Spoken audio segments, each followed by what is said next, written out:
Bonjour à toutes et à tous et merci de votre fidélité. L'Évangile nous décrit une grande foule en discussion avec des scribes. Jésus arrive avec 3 de ses disciples et voilà que la foule se déplace. Jésus, attentif, leur demande de quoi ils discutaient. Il n'obtient aucune réponse. Une parole cependant va trancher dans le silence, une parole comme un cri. « Maître, je t'ai amené mon fils, il est possédé par un esprit. » La demande de ce père met la vie au cœur de la conversation. Une vie touchée, marquée par la maladie. Comme elle est importante, cette conversation entre Jésus et ce papa. La force de Jésus, c'est d'abord son écoute. L'écoute attentive du récit de cet homme, dépassé par la situation. Jésus prend son temps. Il n'agit pas dans l'émotion ni la précipitation. Il entre en dialogue avec les gens et avec le père de l'enfant.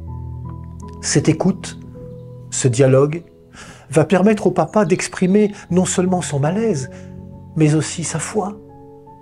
Pas une foi de circonstance, une foi qui vient du profond de son être, une foi éprouvée par la maladie de son fils, une maladie si puissante que même les disciples de Jésus n'ont pas réussi à la guérir.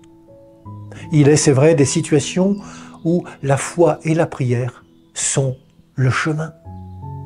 Elles permettent, au cœur du repli, de l'impuissance et du désespoir, de nous ouvrir à un autre que nous-mêmes, de nous ouvrir à une vie encore possible. Elles permettent un lâcher-prise dans une démarche d'abandon et de confiance en Dieu. Le père de l'enfant s'écrie « Je crois ». Un mot a suffi pour que cet homme, ce papa, prenne conscience qu'il n'était pas seul dans son combat. Un seul mot qui engage toute la vie a permis à cet homme de comprendre que le Seigneur est présent au cœur de sa vie et de celle de son fils. Grâce à sa prière, viens au secours de mon manque de foi. Cet homme a pu faire l'expérience que là où est le Christ, là aussi est la vie de Dieu. Il a pu faire l'expérience que là, Dieu est présent en se donnant. Bonne journée à toutes et à tous, prenez bien soin de vous et des autres.